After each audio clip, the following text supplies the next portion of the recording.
মুসলিম বিশ্বের মধ্যে কোন দেশটি সর্বপ্রথম ইসরায়েলকে স্বীকৃতি দিয়েছিল?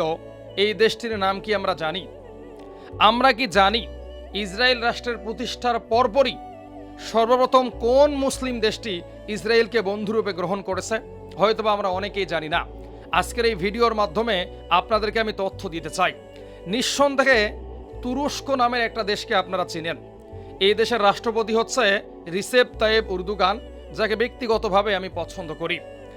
1948 সালের 14 মে ডেভিড বেন গুরিয়ান ইসরায়েল রাষ্ট্রটিকে স্বাধীন ঘোষণা করে। এর কয়েক বছর যেতে না যেতে মুসলিম বিশ্বের সবথেকে শক্তিশালী রাষ্ট্র তুরস্ক 1949 সালের 28 মার্চ আনুষ্ঠানিকভাবে ইসরায়েলকে স্বীকৃতি দেয়। এখন আমরা বিভিন্ন সময় দেখতে পারি তুরস্ক ইসরায়েলকে ধমকি দেয়, মাঝে মাঝে সামরিক হামলা চালানোর ভয় দেখায়, এবং বর্তমান সরকার রিসেপ তাইয়েপ এরদোগান সরাসরি ইসরায়েলের বিরুদ্ধে কথা বলে। কিন্তু একটা সময় তুরস্ক এবং ইসরায়েলের মাঝে খুব ভালো ঘনিষ্ঠ সম্পর্ক ছিল। এখনও কিন্তু তুরস্ক এবং ইসরায়েলের মাঝে খুব বড় সড়ো বাণিজ্য হয়। তারা মুখে এক কথা বলে, কাজে এক কথা বলে।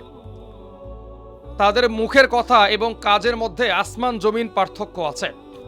নেটোভুক্ত তুরস্ক ইসরায়েলের বিরুদ্ধে চুল পরিমাণ পদক্ষেপ নিতে পারবে না। কারণ কি জানেন? যদি ইসরায়েলের বিরুদ্ধে যায়, নেটো সদস্য থেকে তুরস্ককে বাদ দেওয়া হবে। আর আমরা জানি মুসলিম বিশ্বের একমাত্র রাষ্ট্র তুরস্ক, যে কিনা নেটো সদস্যদের অন্তর্ভুক্ত। সুতরাং তুরস্ক যতই কথা বলুক না কেন, তাদের অন্তরে একটা মোনাফিকি আছেই।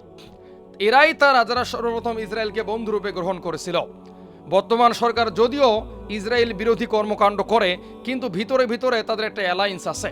এই জন্য তো আমরা দেখলাম গাজায় যখন গণহত্যা হচ্ছে, গাজায় যখন হাজার হাজার মানুষকে হত্যা করা হচ্ছে, তখন রিসেপ তাইয়েপ এরদোগান চুল পরিমাণও ভূমিকা পালন করেনি, শুধু হুমকি ধামকি দিয়েই শান্ত থেকেছে। আমাদের আন্তর্জাতিক রাজনীতিটা বুঝতে হবে। সবাই সবার স্বার্থ নিয়ে ব্যস্ত। যারা ইসরায়েলের বিরুদ্ধে যাবে তাদের টেকা খুব কঠিন আছে। আর কোনো সরকার, সে মুসলিম হোক অমুসলিম হোক, কেউ চায় না যে তাদের ক্ষমতাটা চলে যাক।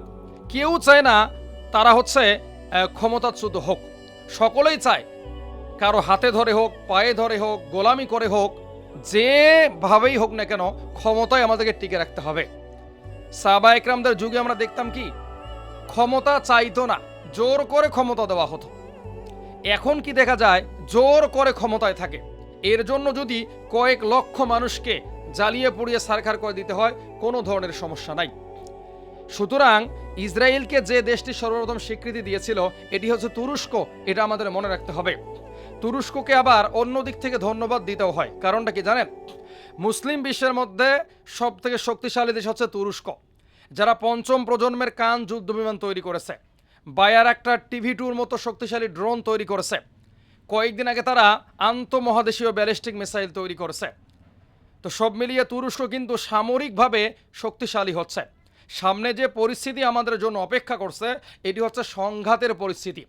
এই সংঘাতের প্রস্তুতি এখন থেকে যারা গ্রহণ করবে, সামরিকভাবে শক্তিশালী হবে, যুদ্ধবিমান, ট্যাঙ্ক, অস্ত্রশস্ত্র নিয়ে প্রস্তুত থাকবে, তারাই টিকতে পারবে।